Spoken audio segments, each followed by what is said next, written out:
মেহেক কিচেনে আপনাদের সবাইকে স্বাগত।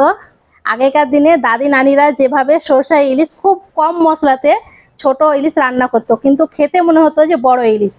তো কিভাবে রান্না করতো, কি গোপন মশলা দিত, সেটা আপনাদের দেখাবো। আসুন তাহলে দেখে নেন আমি কিভাবে সরষে ইলিশটা রান্না করছি। এখানে আমি একটা 600 ওজনের ইলিশ মাছ নিয়েছি। ইলিশ মাছটাকে প্রথমে কেটে নিব।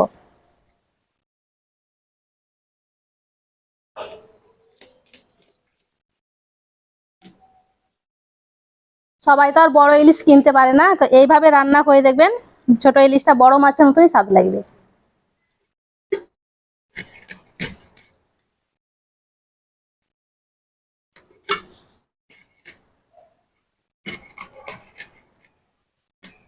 পিসটা আমি এইভাবে করে নিচ্ছি, একটু পাতলা পাতলা করে, মশলাটা ভালো ঢুকবে।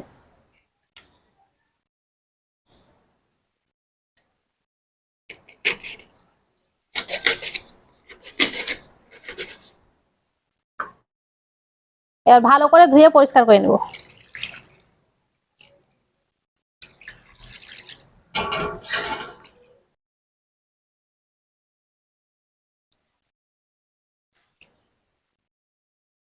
মাছটাকে আমি ভালো করে ধুয়ে পরিষ্কার করে নিয়েছি।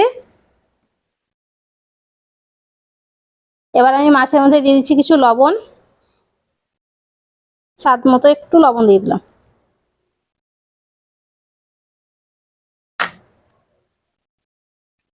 একটু দিয়ে দিচ্ছি হলুদের গুঁড়ো,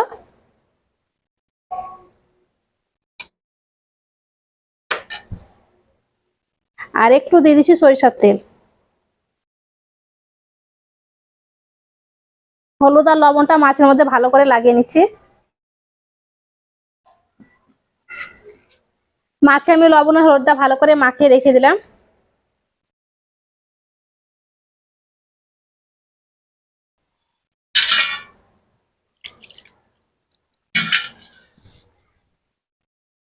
এবার আমি একটা মশলা বেটে নিব। তার জন্য এখানে নিয়েছি কালো যে মোটা সরিষা হয়, সেটা নিয়েছি। ছোট দানাটা নিবে না, ওটা কিন্তু তেতো হয়।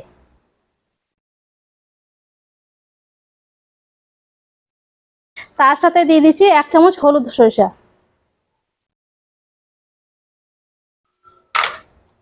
1 চামচ পোস্ত, কয়েকটা কাঁচা লঙ্কা ঝালের জন্য, একটু দিয়ে দেবো লবণ,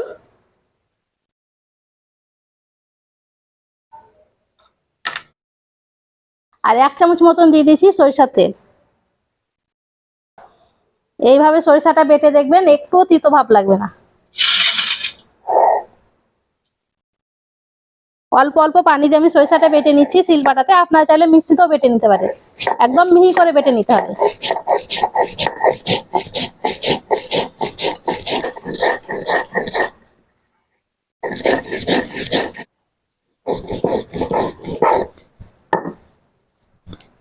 সরষাগুলোকে আমি খুব ভালো করে বেটে নিয়েছি। এই যে একদম মিহি করে বেটে নিতে হবে।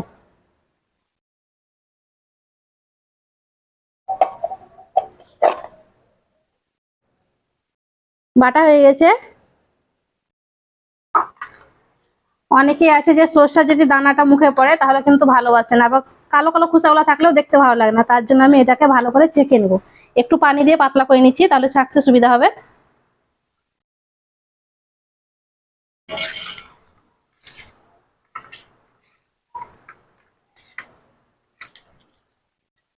আপনারা না ছাকলেও পারেন, কিন্তু ছেঁকে নিলে পরে দেখবেন দেখতেও ভালো লাগে, খেতেও বেশ ভালো লাগে।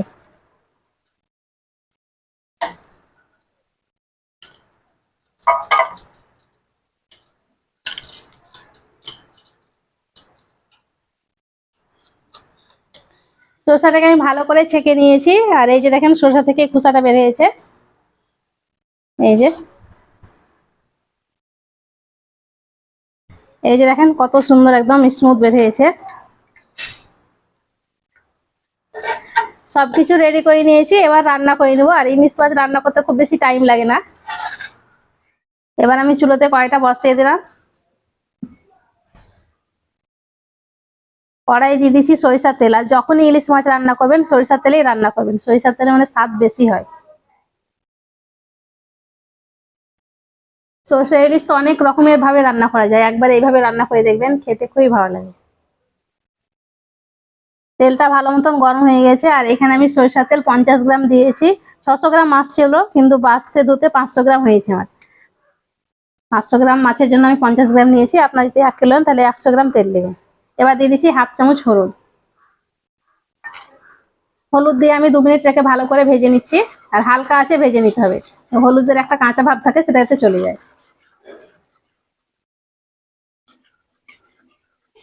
এবার আমি সরিষার পেস্টটা দিয়ে দিচ্ছি।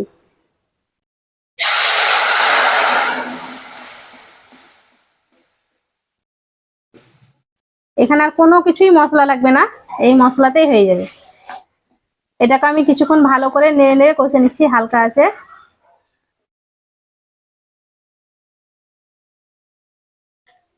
মশলাটাকে আমি 5 মিনিট ভালো করে কষে নিয়েছি। এবার আমি মাছগুলা দিয়ে দেবো।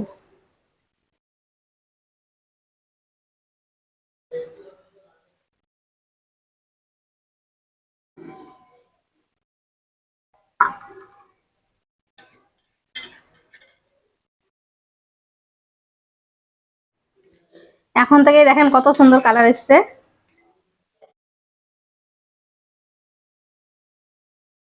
এখন আমি নাড়ছি না, এভাবে ঢাকা দিয়ে হালকা আছে 5 মিনিট জাল করে নিচ্ছি এক পিঠটাকে।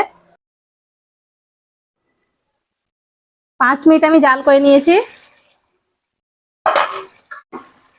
মাছ থেকে দেখেন কত তেল ছেড়েছে।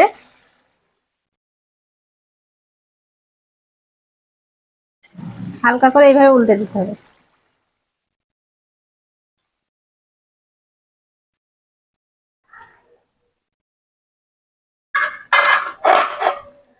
আবার আমি ঢাকা দিয়ে ওই পিঠটাকে হালকা আছে 5 মিনিট জাল করে নিচ্ছি। ওই পিঠটাও আমি 5 মিনিট জাল করে নিয়েছি।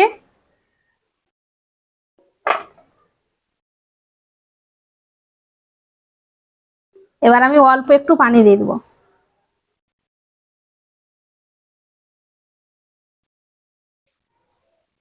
এইভাবে নড়িয়ে দিচ্ছি।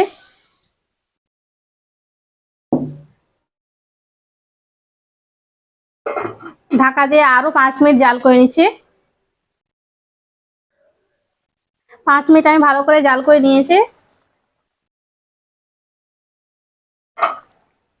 এই পর্যায়ে আপনারা লবণটা চেক করে নেবেন ঠিকঠাক আছে কিনা, কেননা যখন আমি মাছটা লবণ আর হলুদ দিয়ে মাখিয়েছিলাম, আবার যখন মশলাটা বাটি সরষাটা তখনও কিন্তু লবণ দিয়েছি, তাই লবণটা বুঝে দিবেন।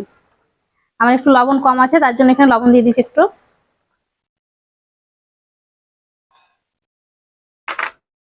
আর এখানে আছে কাঁচা লঙ্কা চেরা, এগুলা দিয়ে দিচ্ছি।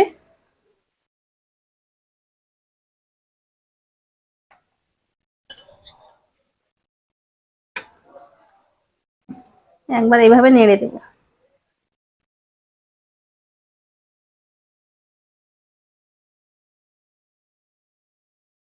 ঢাকা দিয়ে শুধু আর একবার ফুটিয়ে নেবো, তাহলে পরে হয়ে যাবে।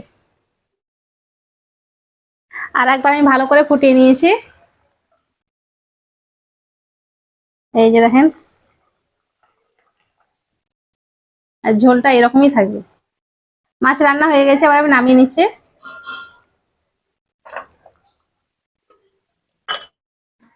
রান্না তো হয়ে গেছে, আবার খাওয়ার পালা।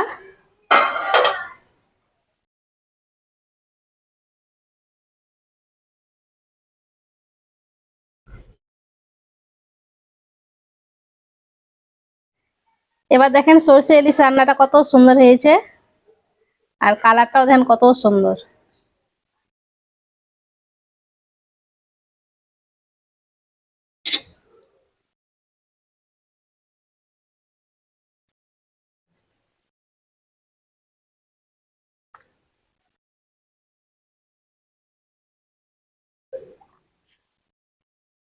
সরষে ইলিশটা রান্না দারুণ হয়েছে। আর দেখলেন তো কত কম মশলাতে এত সুন্দর রান্না হয়। একবার হলে বাড়িতে বানিয়ে দেখবেন, বাড়ির সবাই খুব বেশি পছন্দ করবে। আশা করছি আজকের এই সরষে ইলিশ রেসিপিটি আপনাদের অনেক ভালো লেগেছে। ভালো লেগে থাকলে প্লিজ লাইক কমেন্ট শেয়ার করবেন, আর আমার চ্যানেলটি অবশ্যই সাবস্ক্রাইব করবেন। সবাই খুব ভালো থাকবেন, সুস্থ থাকবেন, ধন্যবাদ। অনেক সুন্দর হয়েছে।